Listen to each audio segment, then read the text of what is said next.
You must help my mom. As long as I'm concerned, it's your job to attend to anyone here properly. Flight attendant refuses to help a black mother until her son stands up and speaks. Act 1. The moment everything stops. The hook, a boy, his mother, and a silence nobody expected. The aisle is narrow, and the plane is boarding, and everything is moving at once. Bags are swinging. Passengers are shuffling forward in the tight, frustrated rhythm of a full aircraft midboard. The stop and go of people trying to find their rows, open overhead bins, navigate the geometry of rolling luggage in a space that was never designed for comfort. It is loud in the particular way that boarding is loud. The percussion of hard-sided suitcases against metal, the compressed conversations of strangers who have decided they're already annoyed, the cycling sound of a plane that is not yet in the air but is already, in every emotional sense, a pressure vessel. In row 14, a woman named Celestine Hayward is trying to lift her bag. She is 38 years old. She is wearing a gray blazer and slacks she ironed the night before, and her natural hair is pinned with care. And she has a laptop bag on her left shoulder and a rolling carry-on in her right hand and a gate-checked stroller receipt in her blazer pocket, and the specific expression of a person who is managing 7 things simultaneously and has been managing 7 things simultaneously for long enough that the expression has become structural, built into the architecture of her face rather than sitting on the surface of it. The carry-on will not go in the bin. Not because she is doing it wrong. She is a woman who has traveled enough to know how to put a bag in an overhead bin. She has turned it correctly. She has the handle facing in. She has correctly assessed the available space. The bag will not go because the space is genuinely insufficient, because the bin above row 14 has been partially claimed by someone else's oversized backpack that was placed diagonally and has absorbed the space that should accommodate a second bag, and Celestine cannot get the geometry to resolve, and her shoulder is beginning to ache from the laptop bag, and she needs help. The flight attendant is 4 feet away. Her name tag reads Carol. She is standing at the intersection of the galley and the main aisle, holding a clipboard and watching the boarding process with the professional attention of someone monitoring a system. She is 4 feet from Celestine. She can see her. There is no version of her field of vision in which Celestine is not visible. Celestine makes eye contact with her. Carol looks at her clipboard. 1 row ahead, a man in a sport coat has a similar problem with a similar bag. Carol steps forward without being asked, takes the bag from the man with a brief professional smile, repositions the diagonal backpack, and slides his bag in smoothly. She says, "There you go." She says it warmly. She returns to her position. Celestine is still holding her bag. She tries again. The bag catches. She adjusts. Her shoulder shifts under the laptop bag. In the seat beside where she is standing, seat 14B, the middle seat, already buckled in because he buckled in immediately when he sat, because he always does things immediately when he has the information he needs to do them. Her son is watching. His name is Caleb. He is 9 years old. He has his mother's eyes and a measured, careful way of looking at things that is far older than his face suggests. He is watching his mother struggle with the bag. He is watching Carol 4 feet away, with the clipboard. He is watching the exact distance between the problem and the person who could solve the problem and who has decided, for reasons that Caleb cannot yet fully articulate but can feel with complete precision, not to solve it. He sits very still for 20 more seconds. He watches his mother try the bag a 3rd time and a 4th. He watches the wince she tries to suppress when the laptop bag strap digs in. He watches Carol turn a page on her clipboard. And then Caleb Hayward unbuckles his seatbelt. He stands up. He steps into the aisle beside his mother. He says something. His voice is quiet, not the quiet of hesitation, but the quiet of someone who has learned that you do not have to be loud for your words to carry weight. He says it in a voice that is calm and clear and completely serious, and it does not reach the whole plane, just the people in the immediate rows, but the people in the immediate rows hear it completely. And the aisle, which has been in constant motion for the past 11 minutes, goes still. Several passengers turn. A man in row 13, who has been entirely focused on getting his own bag situated, stops and turns. The woman in 14C, who has been wedged against the window waiting for the aisle to clear, turns. 2 passengers who are still working their way down the aisle pause and look. Carol lowers her clipboard. But we are not ready to hear what Caleb said yet. This story has to be understood from the beginning. Not from the moment he stood up, from the moment his mother decided to take this trip at all. From the morning she packed a bag they almost couldn't afford to check and told her son to look out the window on the way to the airport and remember everything he saw. This story starts earlier. It starts with Celestine Hayward and who she is and what this flight means and what she has given her son and what her son intends to give back. Subscribe right now and hit that bell. This story is going to build into something you will not forget, and you need to be here from the beginning. Comment below. Have you ever watched someone be ignored in a public space when they clearly needed help? What did you do? What do you wish you had done? Act 2. Meet Celestine and Caleb Hayward. A mother who gave everything, and a son who noticed. Celestine Hayward was born and raised in Memphis, Tennessee, the second of 3 daughters born to a woman who drove a school bus and a father who worked maintenance at a hotel downtown until a knee injury ended the working part of that story, and the disability payment made ends meet in the particular, inadequate way that disability payments make ends meet.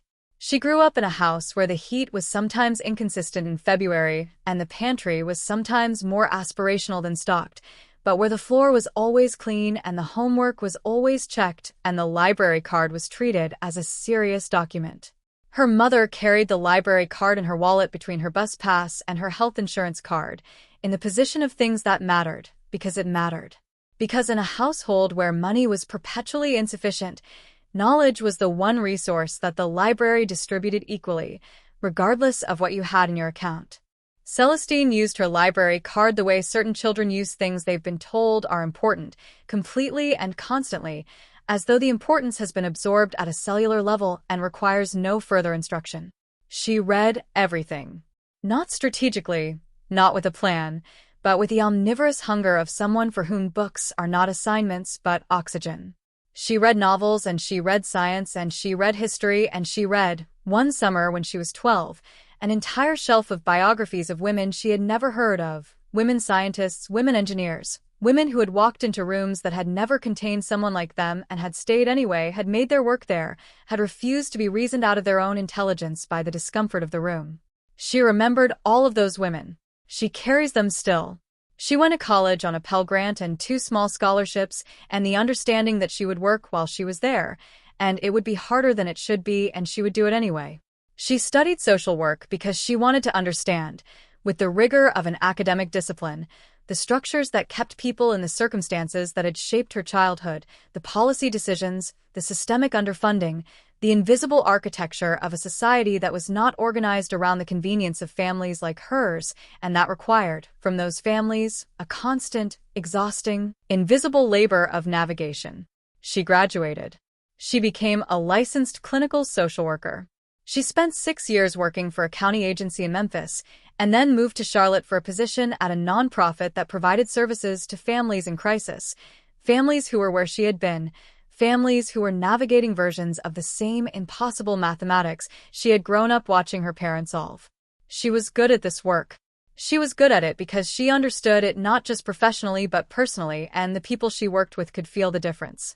She is now, at 38, the program director of that nonprofit. A position she was offered after 5 years as a case manager, after she rebuilt the family stabilization program from a failing model into something that actually worked, after she wrote and secured a grant that doubled the program's capacity, after the board of directors realized that the person who was doing the most important work in the building was also the person they had been paying the least. She is raising Caleb alone. Has been since Caleb was 18 months old, when his father, a man she had loved genuinely and who had loved her genuinely and who was simply not equipped for the particular, unrelenting weight of what parenthood required, had a conversation with her that was honest and sad and that ended with an agreement to co-parent from a distance. He sends money. He calls. He is present in the attenuated way of a person whose presence has a ceiling, and Celestine has made peace with that ceiling and built the life that exists within it without bitterness, and without the kind of sustained resentment that would have cost Caleb more than it cost her. Caleb knows his father. He speaks to him on Sundays. He does not carry the weight of the situation because Celestine has made a deliberate, daily choice not to put it on him. She has decided that the story of their family is not a story about what is missing but about what is here, and what is here is enough, and what is here is real. What is here is Caleb. He is 9 years old, and he is the kind of child who notices everything. This is not a casual description. He notices in the specific way that children who have been raised by a single parent who manages a great deal alone sometimes notice, with the hyperacuity of someone who has learned that the emotional weather of the household is information, and that information is important, and that you should read it carefully because it tells you what kind of day it is and what your person needs. He has been reading his mother this way since before he had words for what he was doing. He knows when she is tired before she says so. He knows when something at work has been hard from the particular way she sighs when she hangs her keys on the hook inside the door. He knows that she loves him with a kind of love that has no ceiling. He has never had to wonder about this. It has never been in question. And he knows, with equal certainty, that she works herself past the point of what any person should be asked to sustain, and that she does it for him, and that this fact is not a burden he should carry but a truth he should honor. He honors it by paying attention, by not adding to her load when he can avoid it, by noticing when something can be done and doing it without being asked, the table set before she asks, the homework finished before she has to remind him, the glass of water brought when she sits down in the evening with a specific kind of exhaustion that sits differently from regular tiredness. He honors it by being, as completely as he can, the kind of person she is raising him to be. Celestine is raising him with the things she was given, the library card values, the woman biography shelf values, the your mind is your power values, and also with the things she was not given but has assembled herself over the course of a life spent learning what she needed. She is raising him to speak respectfully and to expect respect in return, which is different from demanding it and also different from accepting its absence. She is raising him to be patient without being passive, to be calm without being compliant, to understand that dignity is not something the world gives you. It is something you carry and protect and model for the people around you. She is raising him to stand up, when standing up is right, when it will cost something, when no one else is going to do it. She did not know, when she was teaching him these things, that he was going to need them on a plane to Atlanta. But she was teaching him for exactly this. Subscribe before the next act. We're heading to the airport, and the beautiful, specific story of how this trip almost didn't happen is one you need to hear. Celestine raised Caleb on the principle that dignity is something you carry, not something the world gives you. Comment: who taught you that lesson, and how did they teach it? Act 3. The morning of the flight. What it took to get to this gate, and what it meant. This trip was 8 months in the making. It started in February, in the nonprofit's small conference room with a flickering overhead light that the building manager had been promising to fix since October, when Celestine received an email from an academic enrichment organization called the Horizons Educational Foundation. The email informed her that Caleb had been nominated by his 4th grade teacher at his Charlotte Elementary School for a competitive weekend academic program held every summer at a university in Atlanta. The program, an intensive 5-day residential experience for academically exceptional students from under-resourced communities, accepted 40 students from across the Southeast region. Caleb was being considered as one of them. Celestine read the email twice. Then she forwarded it to herself in case she had imagined it. She hadn't imagined it. She called Caleb's teacher that afternoon.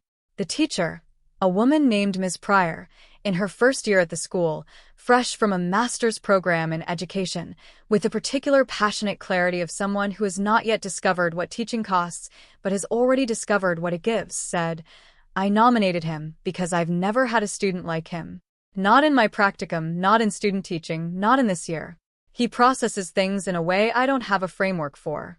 I thought about waiting until I knew him better, but then I thought, why would I wait? He's ready now." Celestine thanked her. She sat in her car in the parking lot of the nonprofit for 15 minutes after hanging up, and she thought about her mother's library card, and about the women on the biography shelf, and about Jerome, her father, sitting at his kitchen table on his bad knee, doing her math homework with her when she was 12 because she didn't understand fractions and he didn't entirely understand fractions either, but they were going to figure it out together, and they did. She applied on Caleb's behalf that night. The application required documentation, teacher recommendations, a sample of Caleb's written work, and a personal statement from a parent or guardian.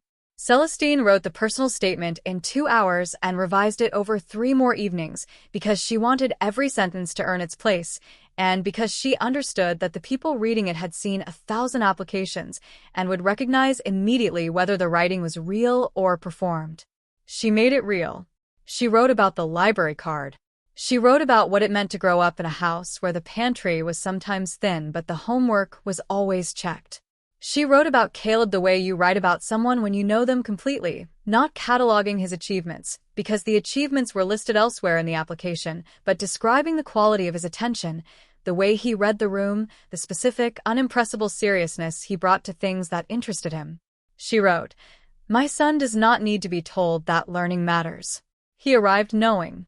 My job has been to keep the path clear and to be there when he looks back over his shoulder. He always looks back.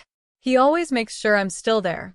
In May, a letter arrived in a cream-colored envelope with the Horizons Foundation seal in the upper left corner.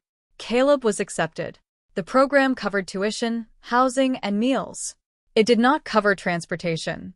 The flights from Charlotte to Atlanta cost $247 round trip if booked 8 weeks in advance, which Celestine confirmed on the airline's website at 11:30 on the night the letter arrived, sitting at the kitchen table with her laptop open and a legal pad beside it on which she had written, in column form, the financial adjustments that $247 would require. She made the adjustments. She booked the flights. She did not tell Caleb about the adjustments. She told him about the flights. He said, when she showed him the acceptance letter, reading it with the focused attention he brought to everything, "It says academically exceptional." She said, "That's what it says." He said, "Does that mean me?" She said, "That means you." He read the letter again. Then he folded it carefully along its original creases and handed it back to her and said, "I'm going to make it worth the trip, Mom." She held the letter and thought about all the things that sentence contained, the awareness of costs that she had tried to shield him from, and that he had noticed anyway, because he always noticed, and the commitment that he was making without fully understanding the full dimensions of what he was committing to, and the fact that he was 9 years old, and had just told her, with complete seriousness, that he would make it worth it. She said, "I know you will." The morning of the flight arrived after a week of preparation that Celestine managed the way she managed everything, with thoroughness and without drama. The bag was packed. The permission forms were signed and photocopied. Caleb's clothes for 5 days were organized into labeled sections of the rolling carry-on. Her own bag held her laptop, 2 days of work that wouldn't wait, and the novel she'd been trying to finish for 3 months. She was flying down, dropping Caleb at the program, attending the intake session, and flying back the same evening. Charlotte to Atlanta is less than 2 hours. She had done the math many times. Caleb was up before her. She found him at the kitchen table with a bowl of cereal and the atlas she kept on the bottom shelf of the bookcase, the one with the dog-eared Southeastern United States section, which he had been consulting periodically since the acceptance letter arrived. He was tracing a route with his finger. He said, without looking up, "Charlotte to Atlanta is 350 miles if you drive. But we're flying, so it'll be more like 250 because we go in a straighter line." She said, "Great circle route." He looked up. He said, "That's what it's called?" She said, "It's the shortest distance between 2 points on a sphere." He said, "The Earth is a sphere." He said it with the satisfaction of a connection made. He wrote something in the margin of the atlas. She let him. At the airport, Caleb was everything he always was: present, alert, systematically interested in the mechanics of the place. He watched the security screening apparatus and asked about the physics of the X-ray. He watched the departure boards with the concentration of someone reading a complicated document. He asked a gate agent, politely and specifically, why certain flights departed from gates on the far end of the terminal. The gate agent, who had been answering passenger questions for 9 years and had not been asked that particular question before, thought about it and gave him an honest, considered answer about gate assignment logistics, and Caleb thanked him and filed the information somewhere. At the gate, with 20 minutes to boarding, Caleb sat beside his mother, and he leaned his head against her shoulder for a long moment, not needing anything, not saying anything, just there, being there. She put her arm around him. She thought, 8 months of adjustments for this. Yes. Every single one. Then boarding was called. And everything that followed, everything that would happen in the narrow aisle of that aircraft, in row 14, in the next 2 hours, began.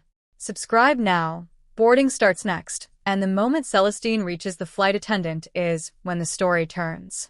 Don't be halfway through this when the crucial moment hits. Celestine made quiet financial sacrifices for months so Caleb could go to this program without telling him. Comment. What sacrifice has someone made for you that you only found out about later? Act 4. Boarding, and the first difference. The plane is full, and the welcome is not equal. The flight was full. Not suggestively full. Not approaching capacity full. Fully, completely, every seat assigned full. The kind of full that turns the boarding process into a choreographic challenge, where the difference between a smooth board and a difficult one is determined entirely by whether the passengers in the front rows have the self-awareness to step into the row while others pass, rather than standing in the aisle working out the. Today, several passengers did not have that self-awareness. Celestine and Caleb were in the second boarding group. They entered the jetway with a specific combination of a gate-check stroller, the rolling carry-on, the laptop bag, and Caleb's school backpack, which he wore correctly on both shoulders and which contained, among other things, the atlas and the journal Celestine had bought him specifically for the program. She had told him, "Write down everything you learn. Not for class, not for me. For you. So you can look back later and see what you knew at 9. He had packed the journal in the front pocket where he could get to it easily. The jetway was warm and smelled of recycled air and the particular institutional cleanliness of airport infrastructure. Caleb walked slightly ahead, the way he did when he was excited, his backpack making him look slightly top-heavy, his head turning to read the flight information placard on the wall of the jetway. They stepped through the aircraft door. There were 2 flight attendants at the entrance, Carol, stationed at the front, and a younger man named David further down the aisle near the emergency exit row. Carol was mid-40s, with the efficiency of someone who had been processing boarding passengers for long enough that it no longer required full conscious attention. When the first passengers boarded, a group that included a family with a stroller, which required a gate-check tag, which Carol processed without being asked, she moved through it with the smooth speed of practiced routine. When passengers boarded who appeared comfortable, settled, frequent flyer confident, passengers who moved with the ease of people who had been in this specific position many times, Carol had a brief, warm, functional acknowledgement. Not effusive. Professional warmth. Eye contact. The small signals that say, "Welcome, you belong here, I see you." Caleb saw this. He had been watching since they entered the aircraft. He noticed the specific texture of the welcome, the quality of it, who received what version of it. He noticed without expressing what he noticed, which was his way. He filed it. He continued moving toward row 14. When Celestine reached Carol's position with the stroller collapsed under her arm and the carry-on rolling and the laptop bag on her shoulder, Carol looked at her boarding pass with an efficiency that was not quite the same efficiency she had applied to the previous passengers. It was not slower. It was not overtly less professional. But Caleb, watching, could feel a difference in the quality of the transaction, in the way Carol's eyes moved from the boarding pass to Celestine and then away, without the brief, human landing that constitutes acknowledgement. She said, 14. Back on the left. Nothing wrong with the words. Everything in the delivery, the brevity of it, the absence of anything that converted words into welcome, that communicated something that Celestine received and processed with the practiced efficiency of someone who had been processing this specific signal her entire adult life. She moved down the aisle. Caleb followed. Row 14 was 3/4 of the way down the aircraft. Getting there required navigating the existing aisle traffic, passengers pausing to load overhead bins, someone retrieving something from a bag that was already stowed, a slow-moving elderly man with a cane who needed a moment, and Celestine navigated all of this with the patient competence of someone who has always had to make room rather than have room made. She rolled the carry-on. She managed the laptop bag. She held the collapsed stroller, which she planned to ask someone to help her with when she reached her row. She reached row 14. She collapsed the stroller further, found the slim vertical space between the seat back and the fuselage, propped it there. She looked at the overhead bin above row 14. She looked at the diagonal backpack that was occupying space that should accommodate her carry-on. She assessed. She lifted the carry-on. She tried. It did not go. She tried again. She adjusted her grip. The laptop bag shifted on her shoulder, its strap pulling against the column of her neck. She tried a third time. She looked back toward the front of the plane. Carol was 4 feet away. She made eye contact. She held it for 2 seconds, long enough to constitute a clear, unmistakable request for attention. Carol looked at her clipboard.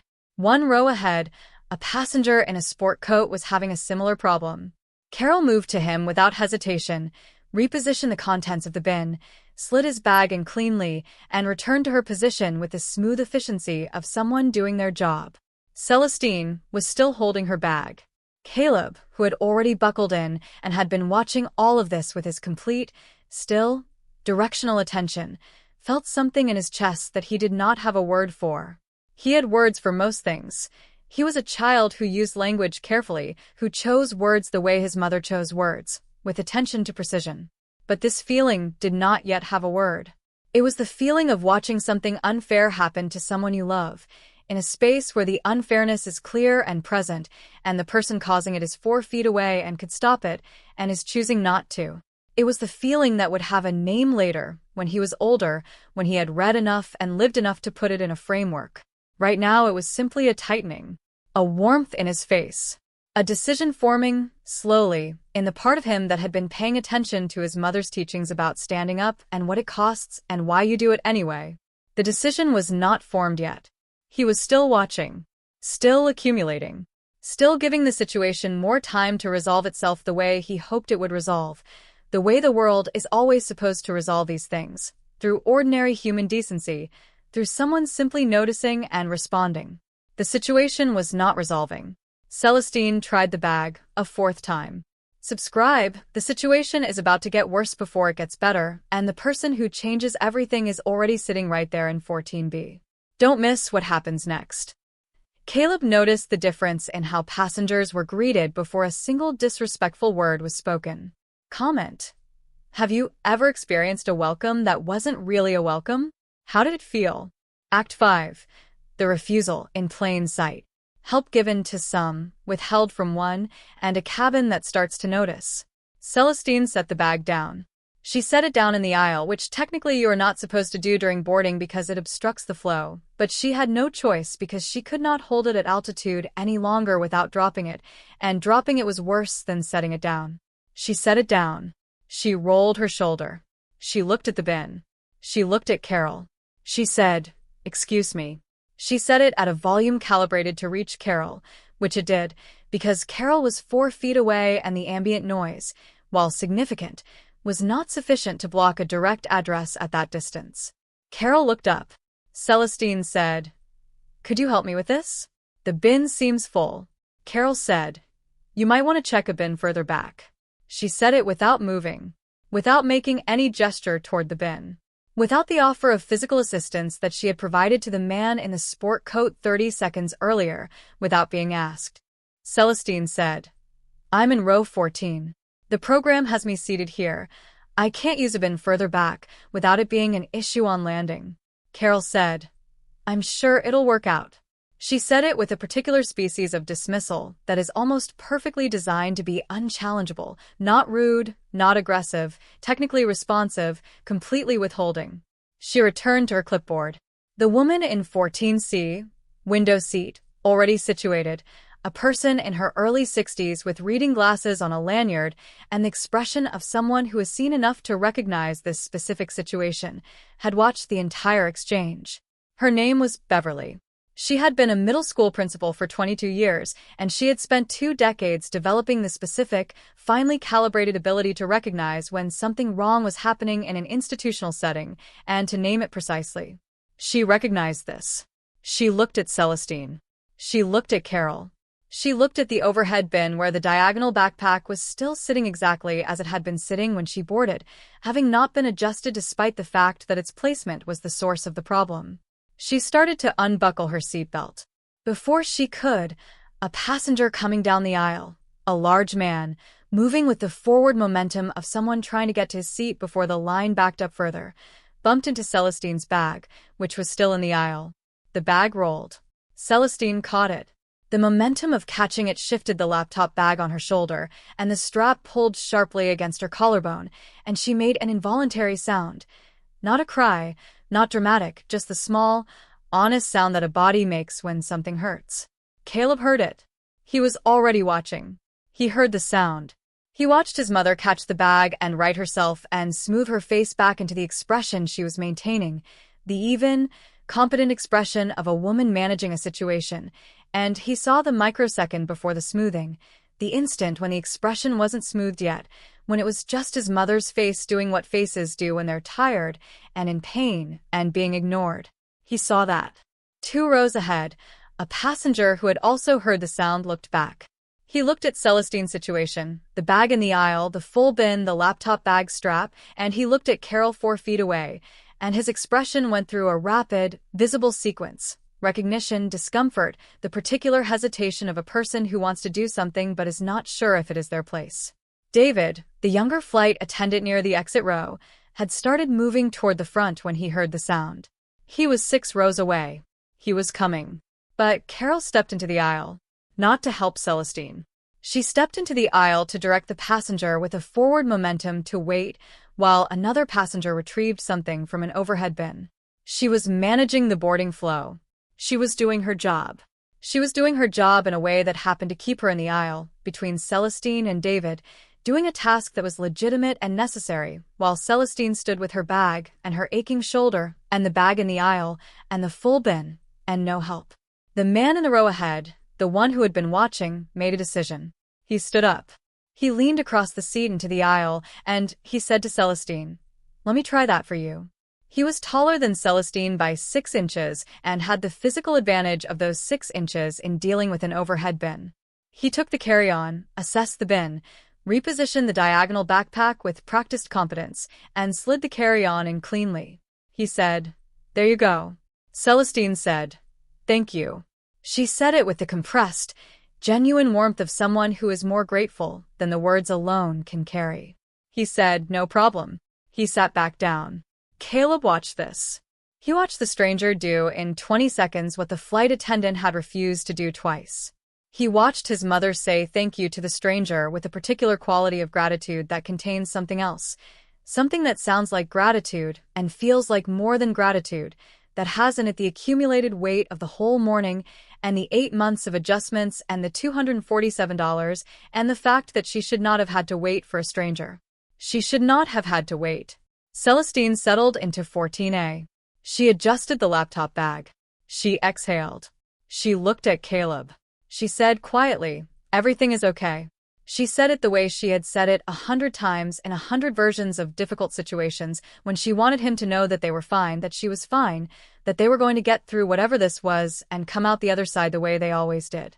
But Caleb was looking at her with the eyes that saw through the version she presented for his comfort, down into the layer beneath it.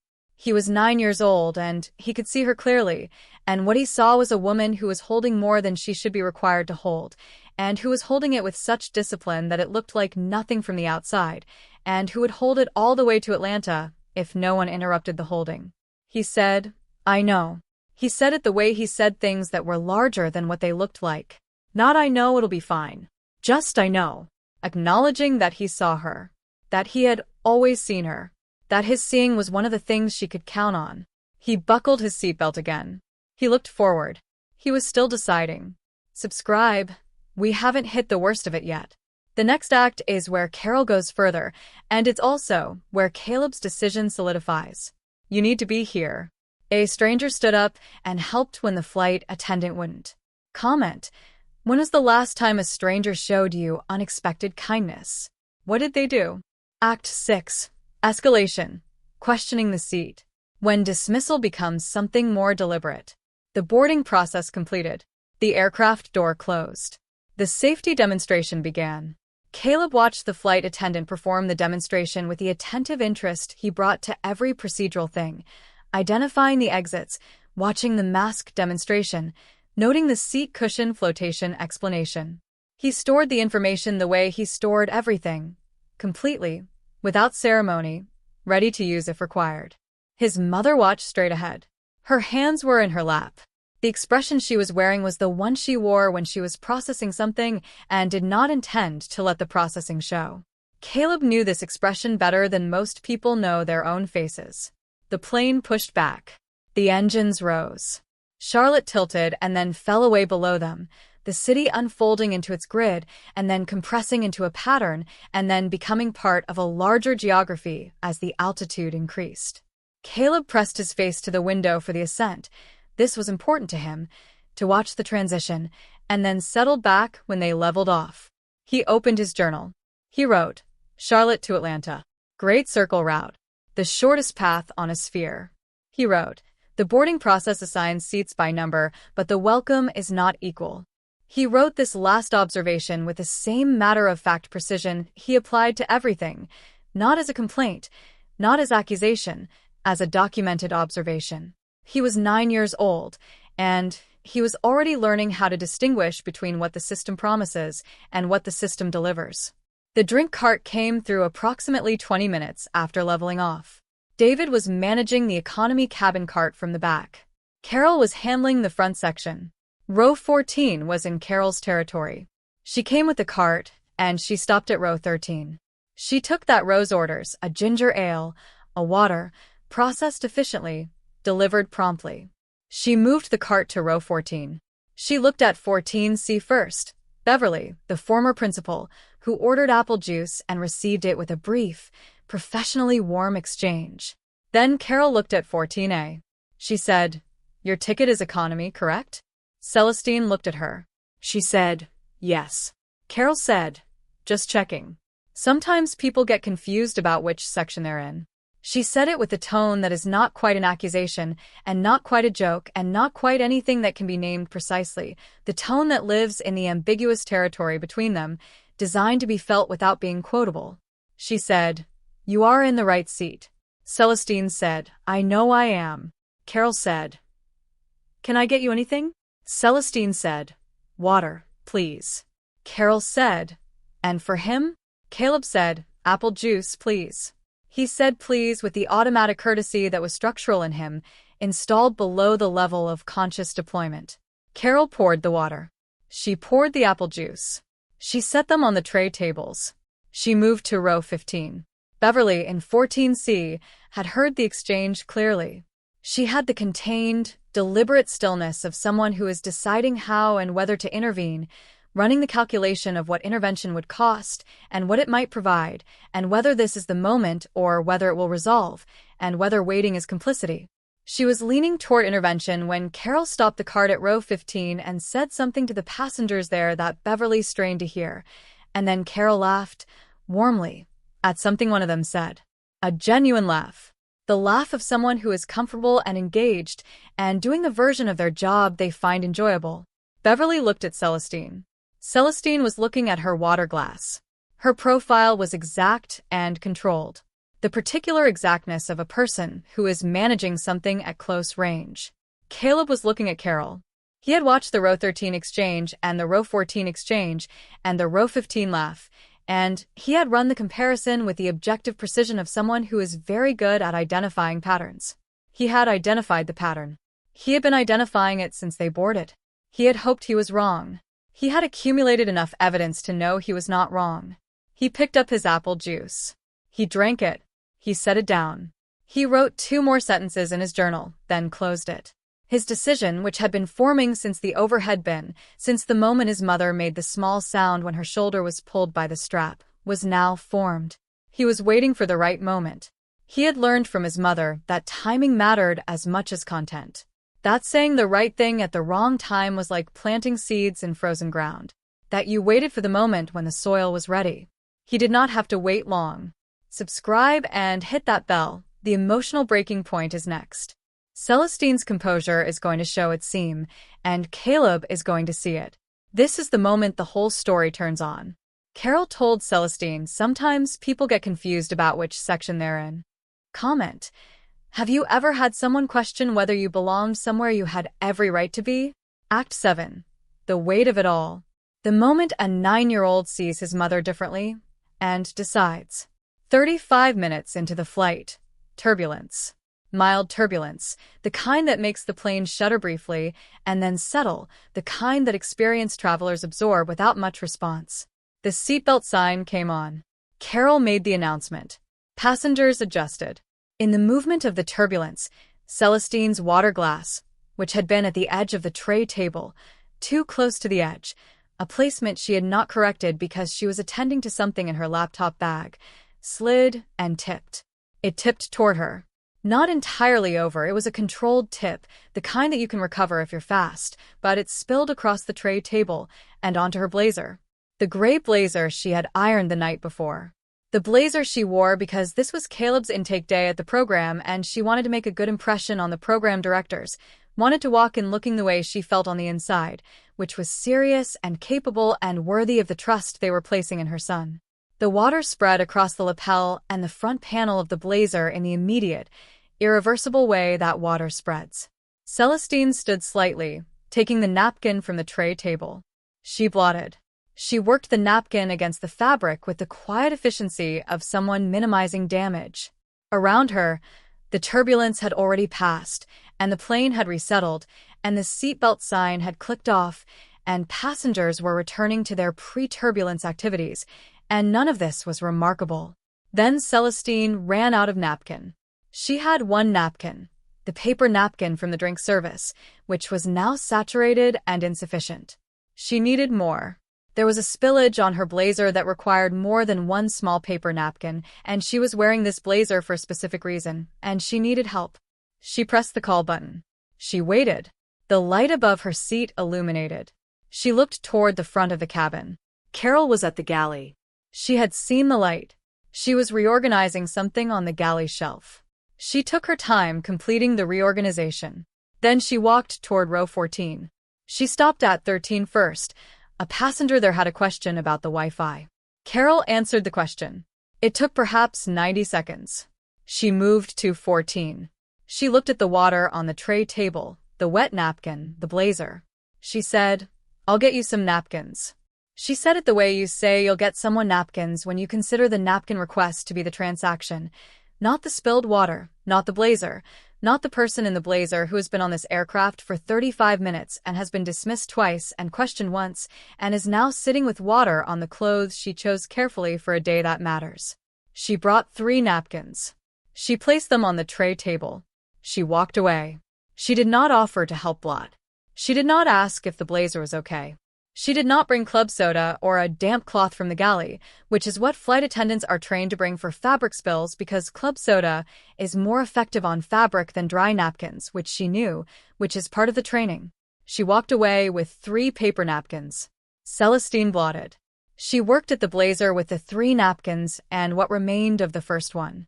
She got most of it. A faint watermark remained on the lapel, the kind that would fade when it dried, but that was currently visible, currently there. She would walk into the Horizons Foundation intake session. In a wet blazer. She was not going to let this ruin the day. She had decided this in the 30 seconds of blotting. She was going to walk in and be everything she intended to be, and the blazer was going to be irrelevant, and it was going to be fine. But in the 30 seconds of deciding this, in the work of managing the water and the blazer and the day and the feelings she was not going to have in this seat, her face did something. A very small thing. An involuntary thing. Her expression, which she maintained with such discipline and at such cost, showed, for just a moment, what it was covering. It showed the exhaustion. The specific, bone-deep exhaustion of a person who has been managing unfairness for 38 years, and who is, in this specific moment on this specific aircraft with water on the blazer she ironed last night, at the edge of what management can cover. It lasted less than 3 seconds. Then it was covered again. Then she was Celestine Hayward again, composed and capable and fine. But Caleb saw it.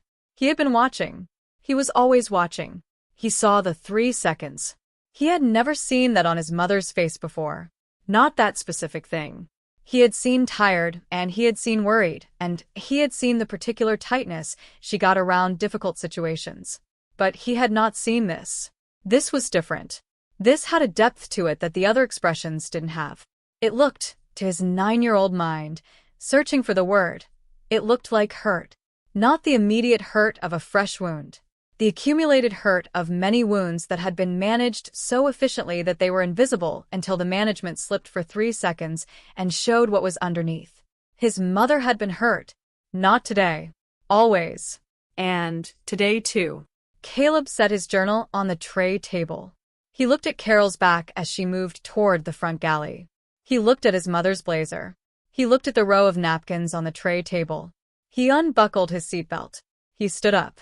Subscribe right now. Caleb is standing up. The next act is what he says, and it is everything this story has been building toward. You cannot miss this moment. Caleb saw 3 seconds on his mother's face that she didn't mean to show. Comment. Have you ever seen a parent or someone you love let their guard down briefly? And what did that moment do to you? Act 8. A 9-year-old LD remembers what he was taught. The lesson his mother gave him, delivered back to the world. Celestine felt him stand before she saw it. She looked left. He was in the aisle. He was standing with a particular stillness that was his feet even, shoulders back, the posture that she had not taught him explicitly, but that he had absorbed from years of watching the way she stood when something required her full commitment. He was looking toward the front of the cabin. At Carol. She said, Caleb. He looked at her. He said, I'm okay. He said it with the specific quality of a child who is making a decision and who wants his mother to know that the decision is his, and that he is sure about it, and that she does not need to manage this or smooth it over or protect him from whatever comes next. He had his mother's composure. He had her stillness. He had the thing she had given him, the bone structure thing, the dignity is something you carry thing, and he was holding it in his 9-year-old body in the aisle of a flight to Atlanta, and Celestine looked at him and understood that this was happening, and that her job in this moment was to let it. She let it. Beverly in 14C had straightened. The man in 13A, who had helped with the bag, had turned. 3 passengers in the rows around them had registered the standing boy, and were watching with the particular attention that unexpected things in confined spaces command. Caleb looked toward the galley. He said, Excuse me? His voice carried. Not because he raised it, he did not raise it, but because the particular, contained quality of his voice in that moment had the property of certain sounds that travel in proportion to their precision, rather than their volume. A tuning fork doesn't need to be loud to be heard by the ear it is meant for. Carol, at the galley, heard it. She looked down the aisle. She saw a 9-year-old boy standing in row 14.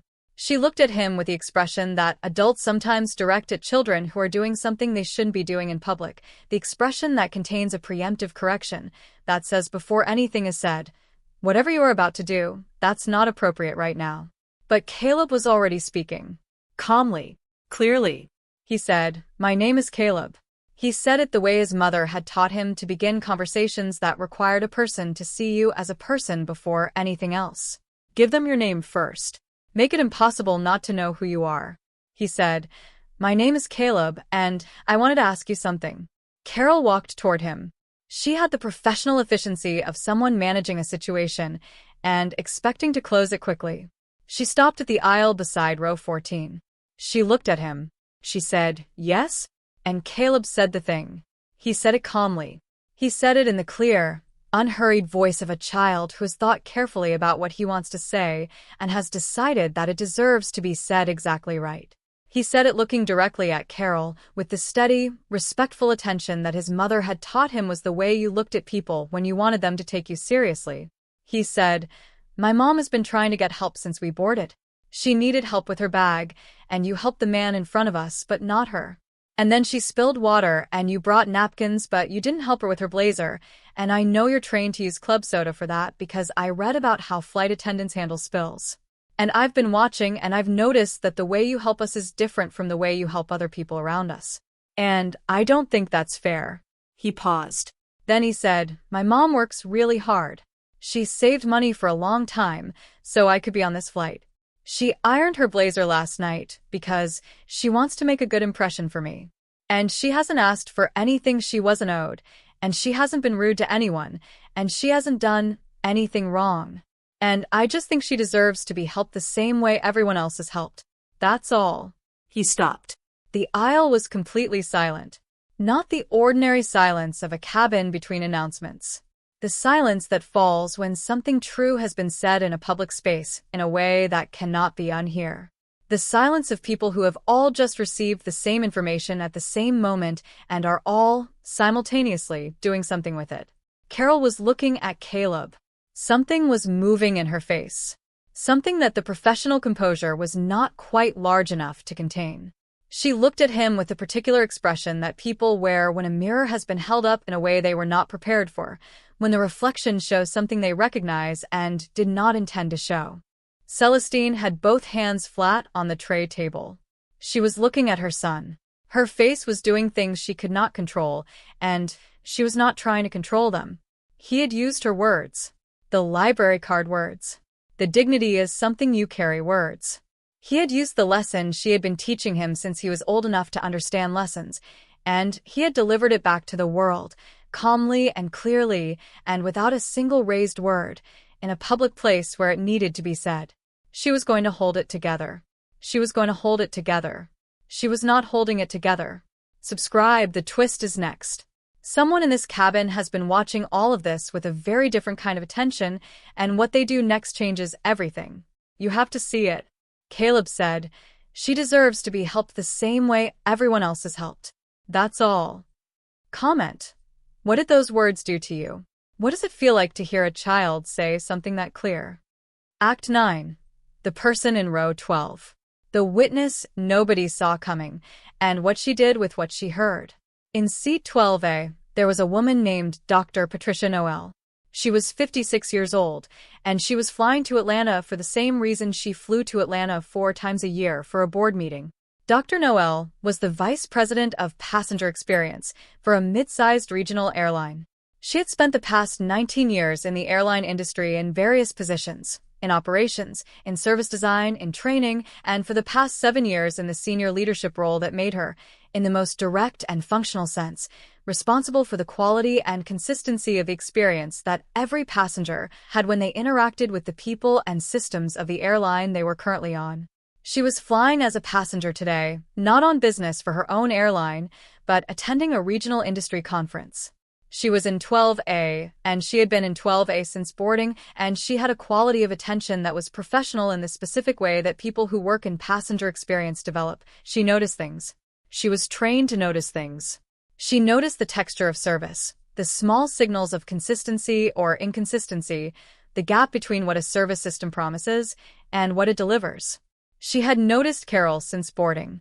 She had noticed the overhead bin exchange, the man in the sport coat, and then the woman who received nothing. She had registered it without being certain whether it was a pattern or an anomaly. She had watched the drink service with the attention of a professional evaluating a system. She had heard the ticket check question. She had been running a slow, careful accumulation of data. When Caleb stood up, she put her tablet in her lap and turned around. She listened to every word. She was very still while she listened. The specific stillness of a professional receiving a report. She heard the bag, the napkins, the club soda. The way you help us is different from the way you help other people. She heard she saved money for a long time. She heard she ironed her blazer last night. She heard she deserves to be helped the same way everyone else is helped. That's all. When Caleb finished, Dr. Noel sat with a summary of what she had heard for approximately 4 seconds. Then she pressed the call button above her seat. The light above 12A illuminated. Carol was still standing in the aisle beside row 14, still managing her own internal accounting. She saw the light in 12A. She walked forward. Dr. Noel did not look at her with the hostility that the situation might have warranted. She looked at her with the direct, professional, completely serious attention of a person who is doing her job and who is very good at her job. She said, "My name is Dr. Patricia Noel. I'm Vice President of Passenger Experience at Meridian Air. I've been a passenger on this flight today, and I've been observing the service provided to the family in row 14 from the time we boarded. I would like to speak with the senior flight attendant. And I would like the name of the passenger relations supervisor at Atlanta Hartsfield, because I'll be following up on what I've seen today in a formal report." She said it without anger, without drama, with the specific, measured weight of someone who knows exactly how much what they're saying costs and has decided it is exactly the right amount to spend. Carol stood very still. The man in 13A, who had helped with the bag, turned around fully. Beverly in 14C exhaled, the long, slow exhale of someone who has been waiting for something to happen and has just watched it happen. Carol said quietly, "I understand." Dr. Noel said, "I think it would also be appropriate to go and apologize to that family." Starting with the child who had to explain to a trained flight attendant what equal service means. There was a beat. Carol walked toward row 14. Subscribe. The next act is the apology, the cabin's response, and the moment Celestine holds her son. This is what justice looks like in a quiet aisle at 30,000 feet. Dr. Noel didn't yell. She didn't perform. She just named what she saw, calmly and formally. Comment. Why do you think calm accountability is sometimes more powerful than an emotional reaction? Act 10. Accountability in the aisle. The apology, the passengers, and what cannot be taken back. Carol walked the 4 rows slowly. Not slowly because she was reluctant, or perhaps she was reluctant, but the slowness was not that. It was the slowness of someone who is composing themselves in motion, who is assembling the words and the register and the genuine quality that an apology requires in order to be an apology, rather than a performance of one. She stopped at row 14. She looked at Celestine. Then she looked at Caleb. She said, "I owe you both an apology." She said it looking first at Celestine, then at Caleb, making the split deliberate, because the apology was owed to both, and she was not going to condense it into one address when it belonged to 2 people separately. She said, to Celestine, "I was not consistent in the help I provided you today. From the bag to the spill to the way I spoke to you, it was not the service you deserved, and it was not the service I should have given. I'm sorry." She said this plainly, without excess, and without the minimizing language that apologies sometimes use to shrink themselves, to make the thing that was done smaller by the way it is acknowledged. She did not say, "I'm sorry if you felt." She did not say, "I didn't mean to." She said what she did. Past tense. Factual.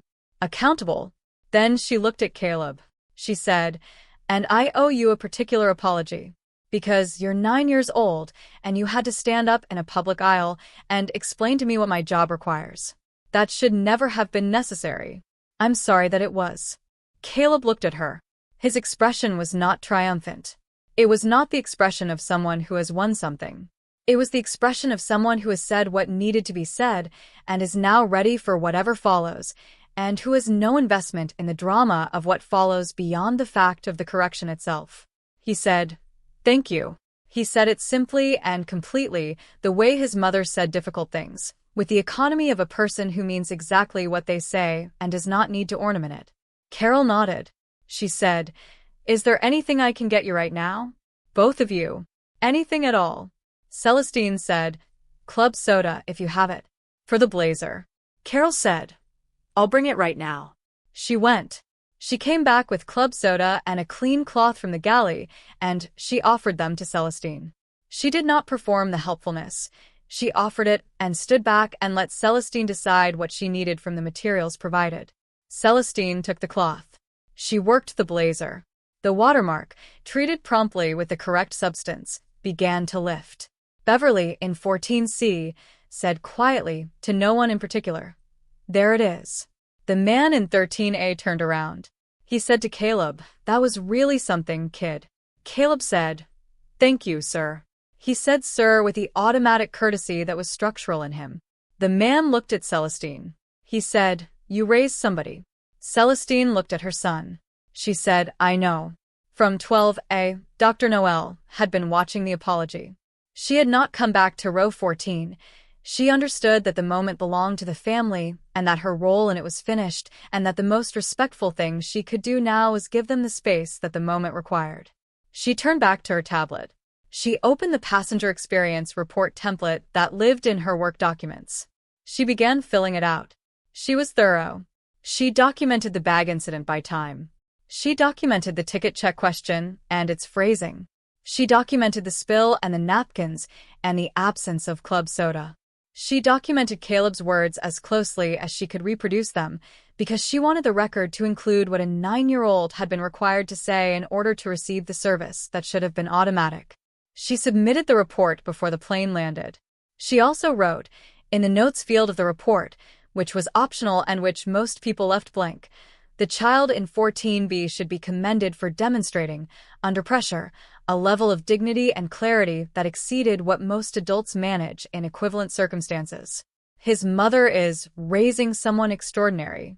The airline should know this, even if it changes nothing about the accountability process. She closed the tablet. She looked out the window. The Atlanta skyline was visible at the horizon now, faint but real, the specific geometry of a city assembling itself in the distance. They were close. In row 14, Caleb had opened his journal again. He was writing. His mother leaned over, briefly, to see what he was writing. He had written, "Standing up is the lesson. The lesson works." She looked at those words for a moment. Then she looked at him. He was already writing the next sentence, head down, pencil moving. She placed her hand over his, briefly, the way she always did. He stopped writing for a moment. He put his hand over hers. The layered hands in the small seat, the way they had always communicated what words were not quite sufficient for. Then he went back to writing. Subscribe, the final act is the landing, the resolution, and the reflection. This story ends with something you're going to want to share. Don't miss the last 5 minutes. Carol apologized genuinely, specifically, without excuses. Comment. What makes an apology real versus one that's just performed? What's the difference in your experience? Act 11. Landing, and what comes with it. The plane descends, the cabin shifts, and the story finds its ending. The descent into Atlanta takes 17 minutes from the moment the seatbelt sign comes on. 17 minutes is enough time for a great deal to settle, for the acceleration of the past hour to slow into something you can actually look at, for the aisle and the bin and the blazer and the napkins to take their place in the sequence of the day and be understood, not as the whole of the day, but as a part of it, an important part. A part that will have consequences and that will be talked about and that will be documented in Dr. Noel's report and that will result, in the following week, in a formal review of Carol's conduct and a training requirement and a meeting with a supervisor that Carol will find uncomfortable and that she will need to reckon with honestly if it is to mean anything. But that is next week. Right now the plane is descending through the October sky toward Atlanta and Caleb is looking out the window and his mother is beside him and the Atlanta skyline is rising into clarity below them. Something had changed in the cabin after the apology. Not dramatically. Not in the way that things change in movies, with music and close-ups and the swelling of group emotion into something cinematic. In the quiet, distributed way that changes actually happen in real rooms, person by person, seat by seat, the accumulated adjustment of a space that has received something and is reorganizing around it. The man in 13A had, during the remaining flight time, turned around twice more. Once to ask Caleb what kind of program he was going to, and then to listen with genuine interest when Caleb explained it, to ask one follow-up question about what subject he was most excited to study, and to nod with the specific nod of a person who is being told something that adjusts their estimation of the world in a direction they find encouraging. Beverly in 14C had stopped pretending to read sometime around the apology and had simply been present, available, in the way that certain older people are available when something important is happening nearby. She had not interfered. She had not performed concern. She had simply been a warm body in an adjacent seat, present and attending. When the seatbelt sign came on for descent, she leaned toward Celestine and said, "I raised 3 kids on my own. 2 of them are now people I genuinely admire." She said it without preamble and without the need for Celestine to respond. She said it the way certain things get said by people who understand the shorthand of a shared experience, not as a comparison, as a recognition. Celestine looked at her. She said, "Thank you for that." Beverly said, "He's the real thing." Celestine said, "I know." She said it with the quiet, absolute certainty of someone whose knowledge on this specific subject is the most thoroughly sourced knowledge she possesses. Caleb was looking out the window. Atlanta was close now, the airport visible, the runways in their geometric arrangement, the approach path stretching ahead. He could feel the descent in his body, the familiar alteration of pressure that meant they were coming down, that the flight was ending, that the other side of the journey was beginning. He thought about the program. 5 days. New people, new subjects, new rooms. He was not nervous. He had his mother's composure and his grandfather's library card values and the journal in his backpack, and the lesson he had just learned in a live setting at 30,000 feet, which was this: that what his mother had taught him worked, that standing up, calmly and respectfully, with the truth, in front of the people who needed to hear it, it worked. Not every time, not perfectly, not without cost, but it worked. The lesson works. He had written it down. He intended to keep the evidence. The wheels touched Atlanta's tarmac at 10:47 in the morning. The cabin exhaled, the collective, post-landing release of people returning from altitude to the ordinary world. Seatbelts clicked. Overhead bins opened. The organized shuffle of deplaning began. David, the younger flight attendant from the back of the plane, stopped at row 14 as he moved through the cabin on his post-landing check. He looked at Caleb. He said, "Hey, "What you did up there, that was the right thing." Caleb said, "I know." He said it without arrogance. He said it the way you say a thing that is simply true and that you know to be true because you've been taught it so thoroughly that the knowledge has become indistinguishable from instinct. David smiled. He moved on. Carol came through for the final pass. She stopped at row 14. She looked at Celestine. She said, "I hope your son has a wonderful week." Celestine said, "He will." Carol nodded. She looked at Caleb. She said, "Safe travels." He said, "Thank you, ma'am." She moved on. Whatever she was going to do with what had happened today was between her and the process that was now in motion, and the person she was now in the process of deciding whether to become. That was hers to carry. Celestine helped Caleb get his backpack from under the seat. She got her own bags.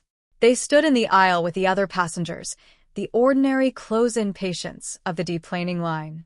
Caleb pressed against her slightly, the specific, comfortable press of a child settling into his mother's side without needing to announce that he was doing it.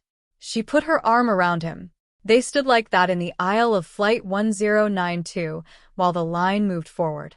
She looked down at the top of his head, at the careful part she'd made in his hair this morning, because this was an important day, and she wanted him to walk into it looking the way she felt about him, which was, everything is in order, everything is considered, everything is ready. She said, quietly, into the top of his head, "Thank you." He said, "You don't have to thank me." She said, "I know I don't have to." He leaned against her slightly harder. Then the line moved, and they moved with it. They walked off the plane and into the Atlanta terminal, into the noise and light of Hartsfield-Jackson, into the rest of the day that was waiting for them, the intake session and the program directors and the 5 days ahead and the flight back and the week after that, and everything that would follow from this point forward, which was, as it always had been, more than either of them could see from where they were standing. But they were standing there, together, which was, as it always had been, enough. Here is what this story is about. It is not about a flight attendant who failed, though a flight attendant failed. It is not about a vice president who stepped in, though a vice president stepped in. It is not about accountability, though accountability matters, and it came. It is about a woman who ironed a blazer the night before a day that mattered and carried herself through the morning with the discipline of someone who has always known that the world will not rearrange itself around her dignity, and who has therefore decided to carry her dignity with her, in her spine and her chin and her hands flat and still on the tray table, all the way to wherever she is going. And it is about her son. It is about the specific, extraordinary thing that can happen when you raise a child with the truth. Not a simplified version of the truth, not the comfortable version. The real truth, given to him in the fullness of his capacity to receive it. The truth that respect is not something you wait to be given. The truth that standing up is sometimes the only thing that the situation has room for. The truth that you do not have to be loud to be clear, and you do not have to be angry to be right, and you do not have to be an adult to know the difference between what should happen and what is happening and to say so directly in front of everyone without apology. He was 9 years old. He stood in an airplane aisle. He said his name first so they would have to see him as a person before anything else. And then he said what needed to be said. Sometimes courage doesn't come from the loudest voice in the room. Sometimes it comes from a child in seat 14B with a journal in his backpack and a lesson he was taught so well that when the moment required it, it was simply there, ready, clear, calm, and completely exactly right. And if Celestine and Caleb's story stayed with you, please subscribe, hit like, and share this with someone who needs to hear it today. We release new stories every week because stories like this one deserve to be told and heard and remembered. Final question. What do you want to say to Caleb Hayward? What would you say to a 9-year-old who stood up in a public aisle and said exactly the right thing? Leave your message in the comments. Every single one gets read.